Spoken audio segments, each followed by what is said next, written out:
중년 이후 혼자 사는 즐거움. 친구 3명과 식사하며 이야기를 나누는 자리를 가졌다. 그중 78세 한 친구는 남편 상을 치른 지 100일 정도 됐다. 친구는 남편의 갑작스런 죽음으로 큰 고통과 상실감을 겪었다. 다행히 결혼해서 가정을 이룬 자식들의 도움으로 장례식이나 세금 등의 문제를 해결하였고, 여러 해 동안 불공을 들이며 수양했던 것이 마음을 평온하게 가라앉히는 데 도움이 되어 천천히 혼자만의 삶을 시작할 수 있게 되었다. 그는 혼자 장을 보러 가는 것 외에도 가끔 나와 함께 교회로 놀러 가거나 홀로 지하철이나 버스를 타고 하이킹을 가기도 했다. 한 번씩은 야시장에 들러 요리를 사 먹으며 예전에 남편과 먹었던 추억을 회상하기도 했다. 몇 년 동안 활동했던 골프 모임에 들어가 다시 운동을 시작했다. 최근에 교회에서 개설한 일본어 수업을 등록했는데 같이 수업을 듣는 학생들 대부분이 나이가 지긋한 사람들이었다. 선생님이 일본어로 질문을 던졌다. 이번 추석은 어떻게 보낼 계획이신가요? 배우자와 사별하고 자식들은 모두 해외에 나가 있는 한 남자분이 말했다. 친구와 노래방에 갈 겁니다. 이번엔 7순이 넘는 혼자 사는 여자분이 말했다. 혼자 지하철 타고 단풍 구경 갈 거예요. 하나같이 센스 있고 쿨한 모습이었다. 고령화와 저출산이 심화하면서 결혼이나 이혼 또는 사별 여부와 상관없이 혼자 살 확률이 점점 높아지고 있다. 앞으로 혼자 살게 될지도 모를 날을 위해 틈틈이 준비해 두는 것이 필요하다. 혼자 살기 위한 첫 번째 요건은 일상생활에서 남의 손을 빌리지 않는 것이다. 노인에게 건강하다는 것은 아무런 병에 걸리지 않는 것이 아니라 질병과 잘 공존하는 것이다. 예컨대 고혈압 등 만성 질환이 악화되지 않게 잘 조절하면서 좋은 신체 컨디션을 유지하는 것처럼 말이다. 노년에 건강하려면 젊었을 때부터 균형 있는 식사와 규칙적인 신체 및 두뇌 운동, 그리고 밤을 새우지 않는 것처럼 몸을 피곤하지 않게 하는 노력이 필요하다. 고립되지 않도록 느슨하더라도 인간관계를 유지하는 것도 필요하다.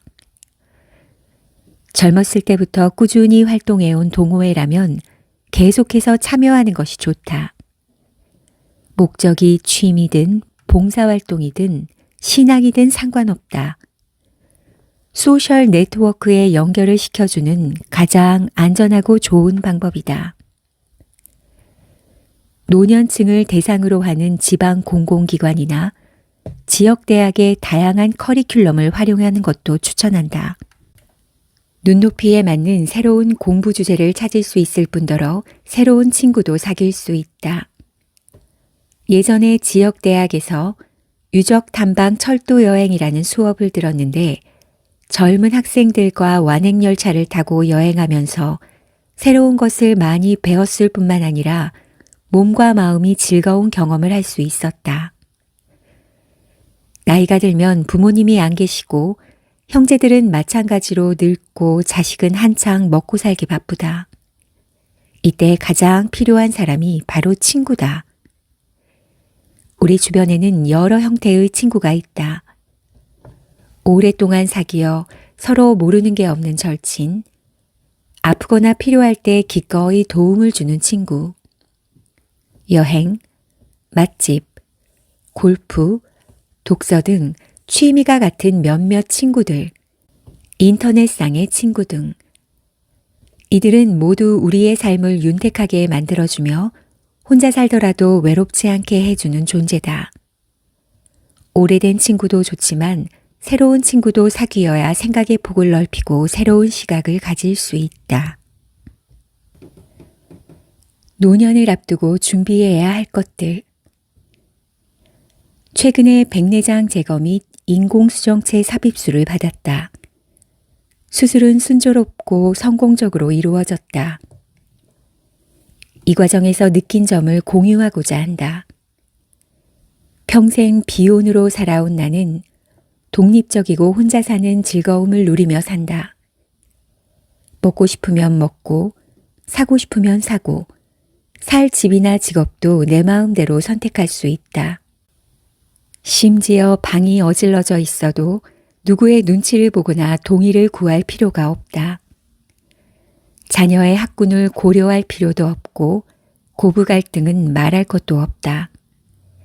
의사로 일해온 덕분으로 경제적으로 남에게 의지할 필요도 없기에 죽을 때까지 이렇게 자유롭게 늙어갈 수 있다고 믿는다.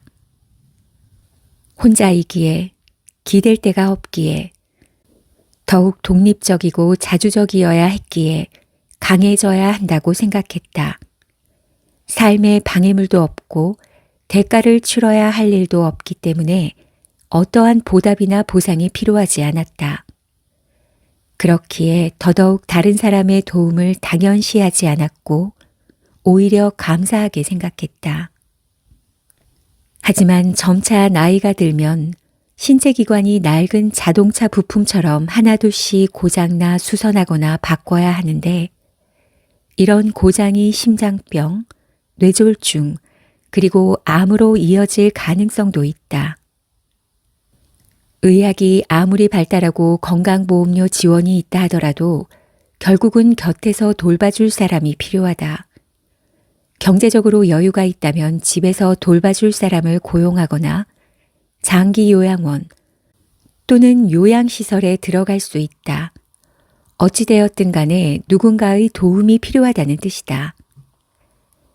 나와 비슷한 나이대의 친척 중 대부분은 나보다 나이가 많아 남을 돌볼 겨를이 없고 나보다 어린 사람들은 아직 일이 바쁘거나 자신의 부모를 돌보기에도 빠듯하다. 바로 이때가 친구가 필요한 시점이다. 백내장 수술을 마치자마자 눈을 아예 안대로 덮어버렸다. 나머지 한쪽 눈은 시력이 나빴지만 안경을 쓸 수가 없어 눈앞이 흐릿했다. 다행히 한 친구가 시간을 내어 병원에 함께 와주었고 수술이 끝날 때까지 기다렸다가 함께 다른 건물에 있는 원무과에 가서 수납하고 약을 받아왔다. 나를 부축해 택시를 타고 집에 데려다 준 후 수술 후 주의사항을 읽어주었다. 친구는 이틀 뒤 아직 안대를 쓰고 있는 나를 데리러 와서 함께 안과 진료를 보러 갔다. 그리고 수술 후 무거운 물건을 들 수 없는 나를 위해 시장에서 며칠분의 과일을 사다 주어서 큰 감동을 받았다. 사람은 사회적 동물이므로 제 아무리 독립적이라 해도 사회적으로 고립되지 않아야 활기차고 건강하게 살아갈 수 있다. 인지과학 트렌드에 실린 우정을 분석한 논문에 따르면 보통 사람의 친구 그룹에는 약 150명 정도가 있으며 시간과 에너지의 40%를 그중 가장 가까운 관계의 그룹에 속한 5명에게 사용하고 20%는 두 번째로 가까운 10명에게 사용한다. 결국 한 사람의 친한 친구는 보통 15명 내외라는 것이다. 당신도 한번 세어보라. 친구가 몇 명 있는가? 그중 함께 병원에 가줄 사람은 몇 명이나 있는가? 얼마 전 나보다 몇 살 아래인 옛 동료와 만나 이야기를 나눴다.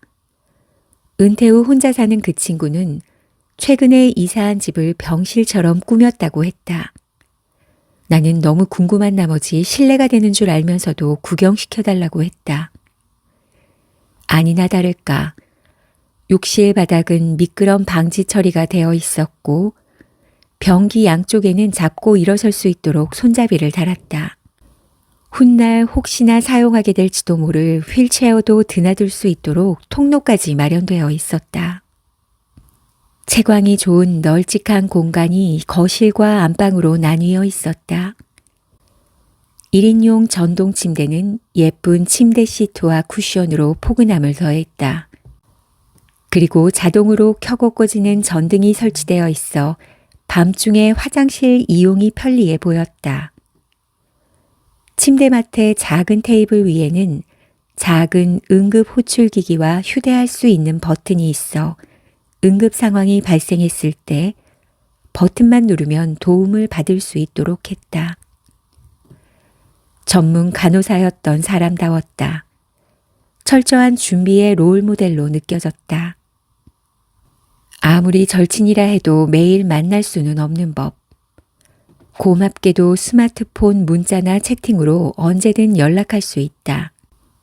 어떤 단톡방은 서로 별로 친하지도 않고 심지어 만나본 적이 없지만 활발한 대화를 통해 소속감을 느낄 수 있다. 사실 나는 단톡방에 매일 아침 저녁으로 글귀가 써진 사진을 올려 안부를 묻는 일명 어르신 짤을 대수롭지 않게 여겼다. 어르신 짤이 자꾸 올라올수록 대화창의 공간을 많이 차지해 가끔 중요한 정보를 놓친다고 생각했다.